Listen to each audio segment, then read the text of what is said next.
Welcome back to Whiteboard Wednesday, and the topic is artful discovery. I didn't do my usual doodling here up in my title screen, so have to rectify that situation. Too much bland, not enough color.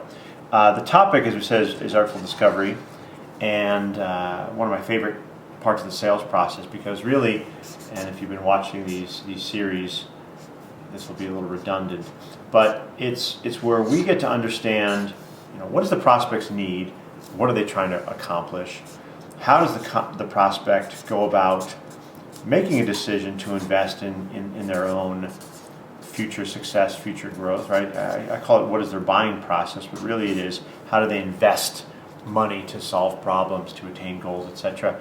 And most importantly, how do we learn to understand, or in some cases help the prospect to understand the impact of what they're going to do. And I'd say in a lot of cases, impact is really, really critical to not just selling, but ensuring that the deal comes to fruition for both parties. As I mentioned before, one of the major challenges in selling is that a lot of otherwise viable deals, opportunities, whatever you want to call them, end in a no decision, or let's check back check back in 2 months or 6 months, or our priorities have shifted, what have you. I would suggest that when deals go south, when deals fail, not even from a competitor, but when they just go away, it really is because both parties, the prospect and ourselves, failed to spend enough time really focusing on the impact. We've all heard the term ROI, right? Be surprised many people actually don't even know what ROI stands for, but ROI stands for return on investment, and ROI is not an abstraction, it's a financial formula. It's absolutely critical in the buying process, in the selling process. The way I like to articulate it to my prospects is to say, at the end of the day, I'm going to be presenting you with a proposal that has a dollar amount on it. Right? That's going to represent your investment. If your return, is, well, we want things to be better, right? If the return is not in the same unit of measure, i.e. dollars and cents, we're going to have a problem. So it behooves us both to really understand and spend some time thinking about the impact here. Anyway, today's topic is really gathering, accessing information, right? The discovery process is all about asking questions, all about getting information from our clients. I would change that a little bit to say it's getting information with our clients. I use the term discovery very intentionally. A lot of sales methodologies talk about needs assessment, and to me that implies I'm going to find information that's already readily available. Well, one of the I guess dirty little secrets about discovery is if we're doing it right, it becomes a mutual process, a mutual journey to uncover information, to help them discover that which might not be known. So at the end of the day, at the I don't know, call it the end of the rainbow, is this concept of information, right? That's what we're trying to seek: valuable information, specifically information that relates to why they would buy, right? That is the essence of discovery. When we fail to get information that's going to demonstrate, this concept we're talking about here, well, the deal most likely ends up in the trash, right? That's the risk we run. I'll put the trash here. This is the trash heap. The deal trash heap, we'll call it, right? That's the risk that we run of not getting the information we need, right? At the end of the day, if we don't understand need, buying process, and impact, then we're running the risk that they'll buy from somebody else, or more likely, they'll just stop buying. They'll go wander off and do something else, despite how excited they seemed months and months ago.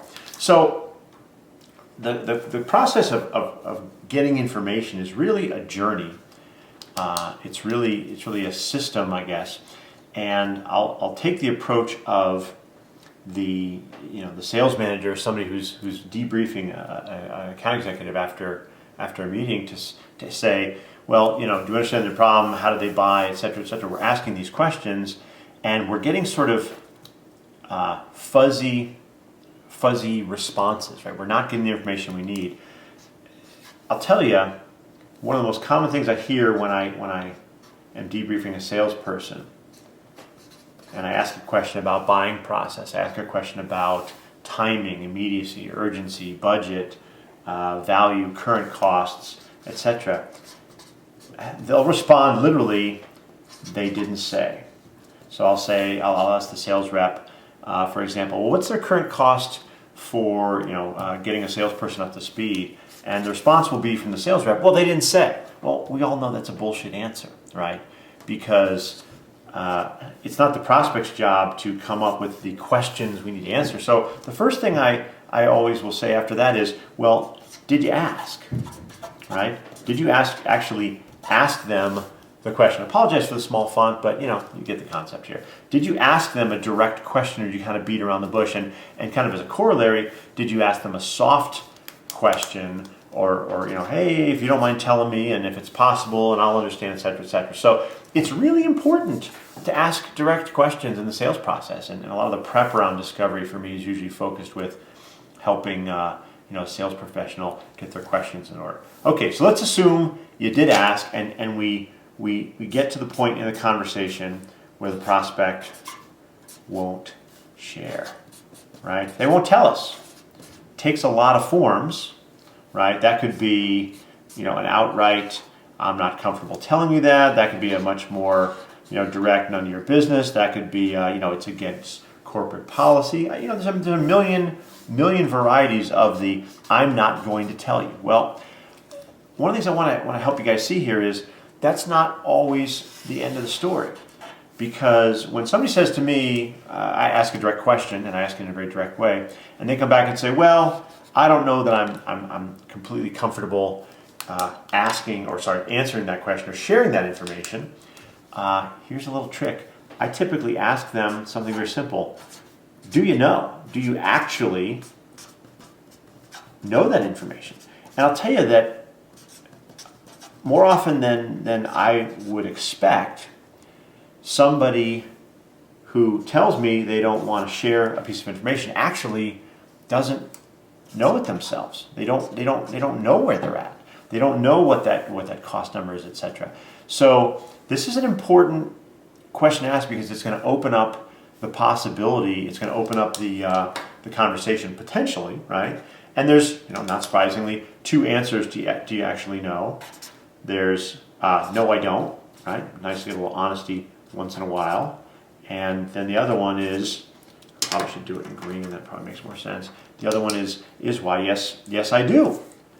Yes I do, right?